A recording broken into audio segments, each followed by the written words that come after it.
Hello friends, and welcome back to a review of Goblin Vaults, a new standalone card game from Thunderworks Games designed by Keith Mateka and Eric Schlautman. This is a game coming straight to retail, not going through Kickstarter. It is a fantastic little card game. First of all, as huge fans of Thunderworks Games and the world that they have built, what I love about this game from the get-go, from the first moment I heard of it, is this is not like you have your Thunderworks games that are set in the world of Ulos, in that world that Keith and the team at Thunderworks have built.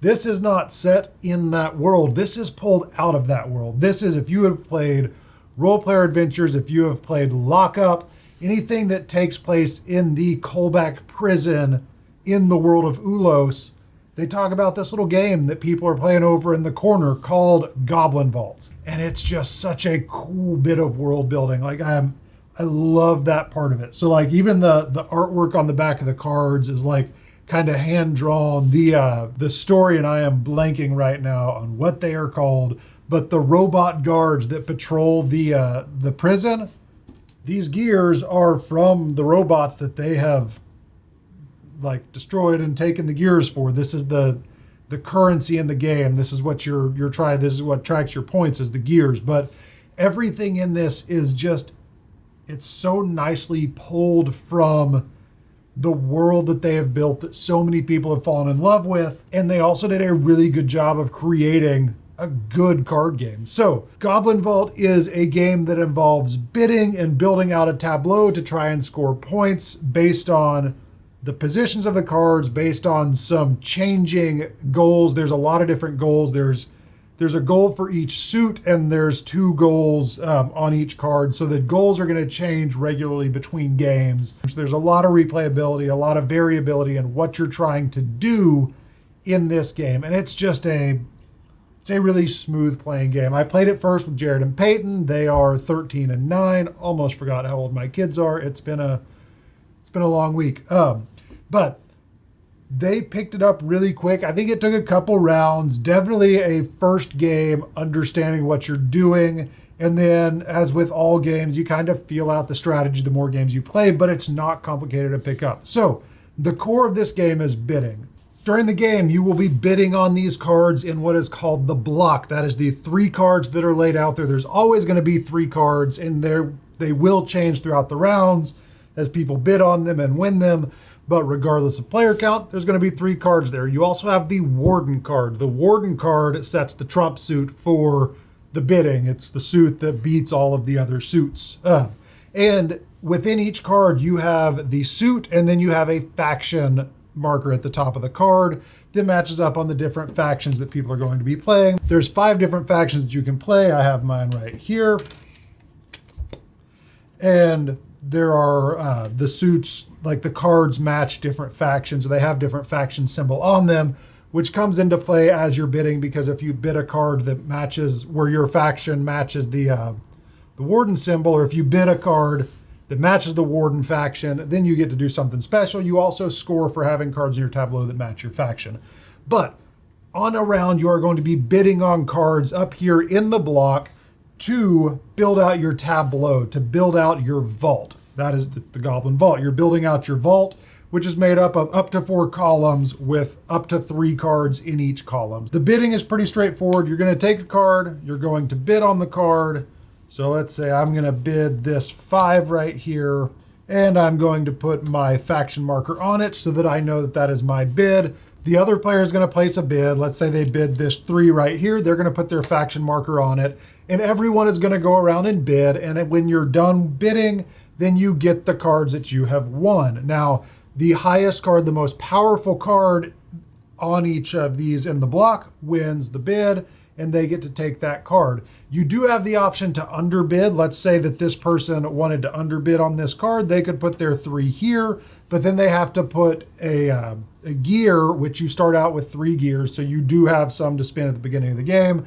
They have to put a gear on the winning bid if you choose to underbid. Now, when the bidding is finished, again, the person who played the strongest card on each of these 3 cards wins the bid, and they get to take this card. So I won this one with my 5. I would take this 7 and I can put it in one of the columns here in my vault. Now, when you're building out your vault, you have to build from bottom to top. I couldn't put this under here. It has to go in like on the topmost space in the column that I'm putting it in. So I'm going to put it right here. So I have 9, 8, 7, which when we talk about scoring in just a minute, that is going to score me extra points.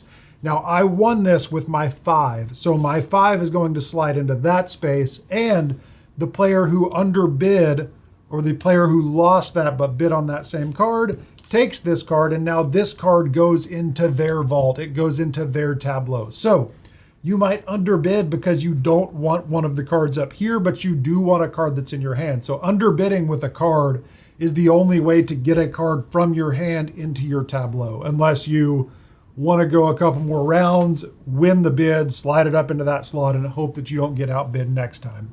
Now again, this Warden card does designate the trump suit, and that does change some. So if I had my 5 in this green suit and someone played a 1 in the crown suit, they would have beat me because that 1 is the same suit as the Warden. So that's how the bidding works. It's very basic. High card wins unless you have the Warden suit, and then the high card of the Warden suit wins.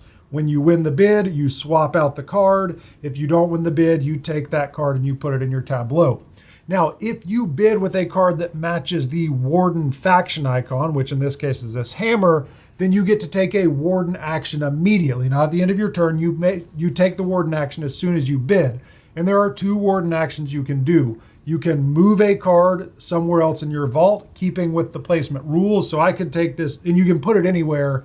It just moves stuff around. But I could take this 9 and move it over here if I wanted to, and that would shift these up. So that is Warden action number 1, where you can move a card. You can move a single card within your vault, but you can never have more than 3 cards in a row, and you're not swapping cards, you're just moving cards. You can also, as a Warden action, and you only get to pick 1, but one of the Warden actions you can pick is to take one of your cards, put it on the bottom of this deck here, and draw another card.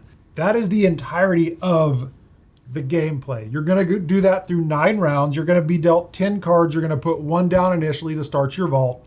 And then you are going to go through 9 rounds of bidding, taking it, building out your tableau. And then when that's over, you're going to score, and high score wins. So let's talk about the scoring. You will notice each card has a position marked on it. So this is row 3, this is row 1, this is row 2, this is row 3. This right here is a very well-positioned set of cards. So at the end of the game, you score 1 point for each row 1 card in row 1, 2 points for each row 2 card in row 2, and 3 points for each row 3 card in row 3.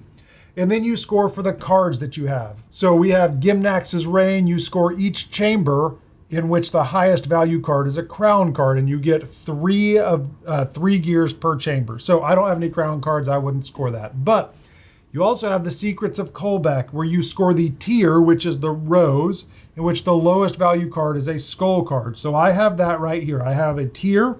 It's a 7. That is the lowest value card. That's a skull. That's going to get me 4 points. And this 2 is going to get me 4 points. You score 2 gears for each card in your hand or in your chamber, in your vault, that matches your faction icon. So I would score 2 cards for this one. And again, this is not a full 10 card vault.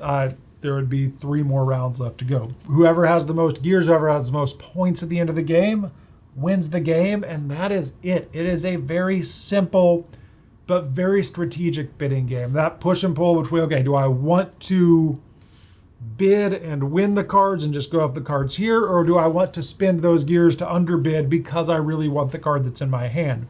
Now, one thing I missed, if a card is not bid on during a round, so let's say that these 2 cards were bid on, but this 5 wasn't bid on, at the end of the round, a gear goes on that card, and whoever wins that card gets the gear. So you may, at the end of the game, if you don't really need a specific card, you might want to bid on that one to get the gear and just put the 5 wherever it goes. I really enjoyed this game. I really had a good time playing. I think it is a really well-designed, it does some unique things. I like the tableau building. It just, again, the world building sucks me into it. Like that from the get-go is like oh my gosh, I love that they pulled a game out of that world that they built. But I also love that they made it a good game. They made it a solid bidding game, tableau building game. to teach it and get through those first couple rounds so everyone understands what they're doing is 5 or 10 minutes. It's a very straightforward game. Everyone liked it. Allison liked it. The boys liked it. They picked it up really quick. And I really like those strategic card games that have a good bit of strategy to them, but that are also really accessible for the whole family. And this one is really accessible for the whole family. And because we are such big fans of Thunderworks, and Role Player is still Jared's favorite game. So being able to pull something out of that world, bring it into our world, and just have that extra little bit of nostalgia is not the right word, but of world building and just fun to that is just, it's just icing on the cake of an already really good, fun card game. So yeah, I think that's all there is that I have to say about it. Again, if you have any questions, let me know. And until next time, we'll see you later. Bye.